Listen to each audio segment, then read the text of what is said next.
your deck, and you've got the perfect spells. You just gotta draw lands to cast them. Yeah. So can't fault a keep there. Again, congratulations to Matt Hoey for winning that match. Moving on to 7-1 now. Kyle Dominski's day does not come to a close, but top 8 is currently out the window.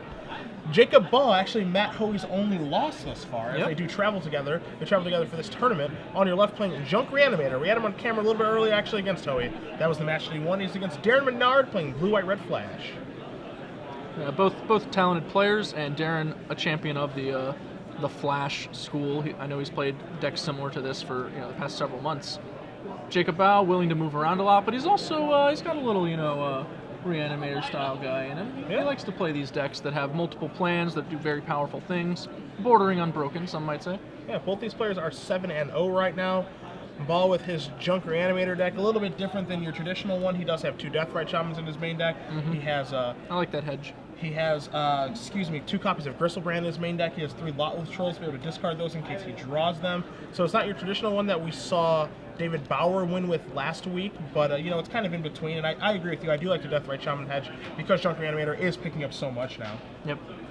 I've been trying to play decks that can actually just play Deathrite Shaman in them. It's a pretty nice feeling to have access to the card in the matchup, especially in game 1s. It's just it's basically too good of a card not to have somewhere in the format, right? It's not modern, obviously, but it's almost too good of a card not to have. As we see, Jacob does cast a Thragtusk, attacks with that Restoration Angel, and you're going to see Darin cast a Sphinx's Revelation to get himself some new cards, some new life, and a little bit more information. Yeah, our 2 caverns in play on Jacob's side are on Beast and Angel, which are the magic names in this particular matchup. In this matchup, with Demon being the 3rd magic name. Should it maybe happen. Gristlebrand. Oh, okay, good point. I missed that. Woo! Could get exciting. Get a little spicy. Jacob does only have 2 Cavern of Souls, so we won't be seeing a Gristlebrand this game, but I'd like to see it. I'm not going to lie. You see in Darin's hand, he does have a Snapcaster Mage, he also has a Searing Spear. You're also going to find a copy of Rest in Peace. He might have 2 of those in his hand. Looking at his sideboard, and something that, we have done together when we've been in the booth, and I've done it during the past handful of shows, just always looking to see how much graveyard removal people actually have. You find 3 Rest in Peace here for Darin, and his deck is able to actually find that rather quickly and cycle through his deck with Think Twice and Thought Scour and all that jazz, so he can actually reliably find one of those, where the other decks in the format don't really have the manipulation to find them. Yeah. Note that Darin doesn't go ahead and cast a Rest in Peace here. He's holding up mana. He has Counterflux. Has the incentive enough to do that. See, he also wants to get use out of that Snapcaster Mage before he actually lets the Rest in Peace do what it needs to do. And, presumably, Jacob doesn't have an Unburial Rites in his graveyard or something that, Darin actually cares about. You see in Jacob's hand that he does have a Thragtusk. He has an Unburial Rites, a Garruk Primal Hunter. I believe there's an Acidic Slime in there as well. His mana's a little bit wonky right now. Yeah, he cannot cast Acidic Slime or Garruk Primal Hunter. He is short 1 and 2 green respectively for those plays. Uncounterable Thragtusks we got though. Yeah, we can do that. I know that everyone said that Cavern of Souls is going to ruin Magic, but it looks like Magic's just fine right now since the opponent cannot. Jacob cannot cast his spells. Does dodge that Counterflux, however. Obviously can't attack into the other Angel now that we've already cast our spell, so... Oh, we are Whoa. How about you take that, Glenn? What's going on? I mean, 13's low, but let's be reasonable. Oh, Darin takes the proffered exchange here. Now you see a Snapcaster Mage. And you're going to see a Searing Spear take care of the front half of a Thragtusk. I don't really like that attack against a Sphinx's Revelation deck. I don't feel like you gain enough ground. I think board presence is more important than trying to force through damage.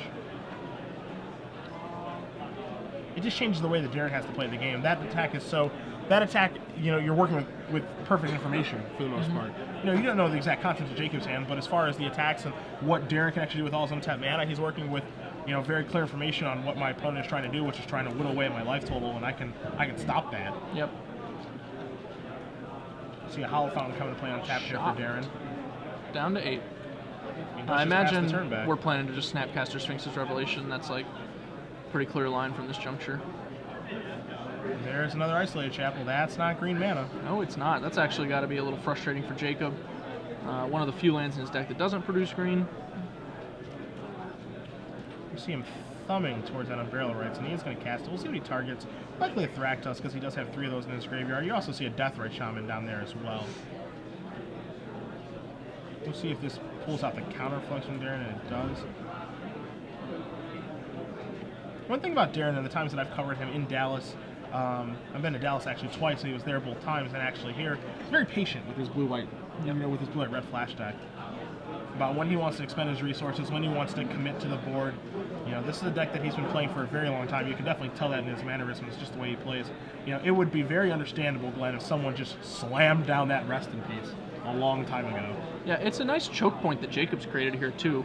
By casting Unburial Rites this turn, after Darin kind of signaled that he was planning to Sphinx's Revelation via Snapcaster Mage or via the hand, Jacob cast this spell that obviously makes a Flashback Revelation not nearly as good for Darin because he had to pay 3 mana, but also now Darin has to choose between the Snapcaster Mage for Revelation or the Rest in Peace in order to get rid of the Unburial Rites. Obviously Darin is opting to go with getting rid of that Unburial Rites and trading in the Snapcaster Mage for a Searing Spear on Beast token.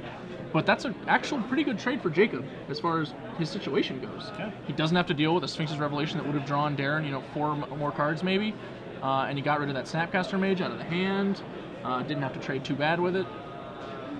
These are the minor victories that make up a game of Magic. It's all about the small things. Yeah. So we do see a Lotleth Troll here from Jacob. You're a little late. Rest in Peace is already in play, Lotleth Troll. But he does have some things to discard too with those Gristlebrands. Assemble the Legion. Yeah. Assemble the Legion is going to be a pretty nice one for Darin here. He just needs to dodge Jacob getting Acidic Slime online long enough for it to take over the game. This is a card that AJ and I have talked about quite a bit today on the broadcast. Just about, this card is interesting because it does have the ability to dominate a game state. It just takes a little while. But if you're able to create such a game state where this card can take over, there's no coming back from it.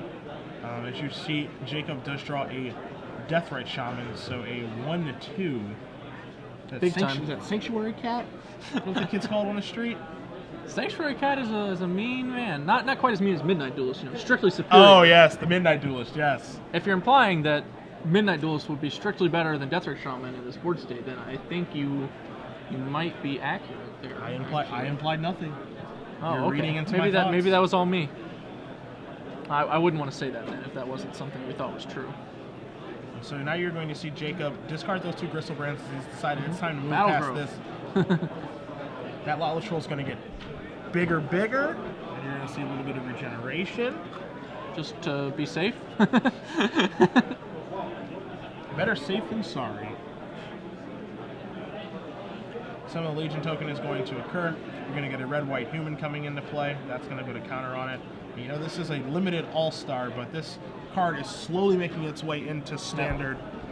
First started off in sideboards, but people are starting to play it in their main decks now as well, and Darin has really been kind of one who's kind of spearheading that movement now.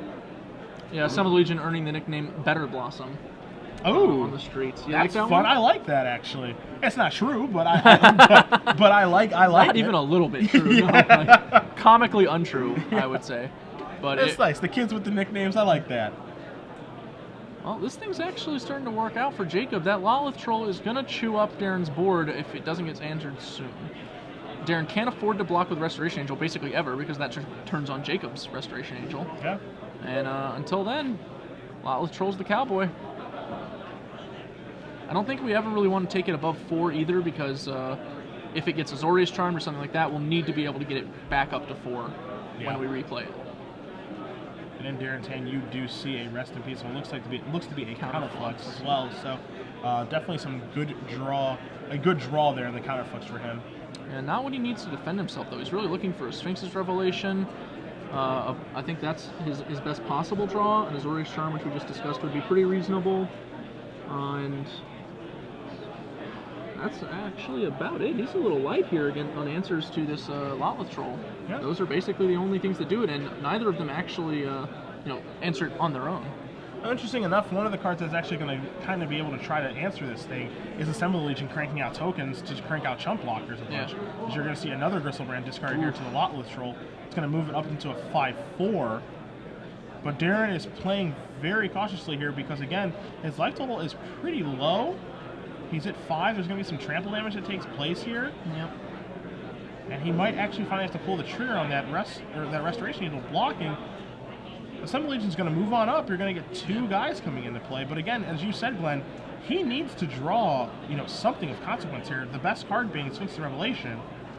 Yeah, next turn, Jacob's going to crash in with both creatures for sure. Supreme Verdict. That's not what he needs. Yeah, it looks like Darin's just dead. If Jacob sees it. If Jacob sees that he should be attacking with both creatures next turn, which I imagine he will based on his careful math with the attack increase last turn. He saw it right away. Yeah, waste no time there with that attack. Darin's like, man, I got 3 spells, but none of them are good. Yeah, somehow, some way, none of them are good. That's a Staticaster. Oh, okay, that changes things. We thought it was a Counterflux. We were wrong. That isn't. Is it Staticaster? That does change a lot of things. It buys him another turn. That's about its primary utility here. It can also shoot down the Restoration Angels. Yep. It will shoot down his own. Yeah. Because there's 3 damage on each one. 2 more creatures does the trick for Jacob. Okay, so 2 more. He drew a lot of troll this turn to make it lethal. Okay, gotcha. Jacob, no doubt, saying, "Man, this Lotla troll so sweet."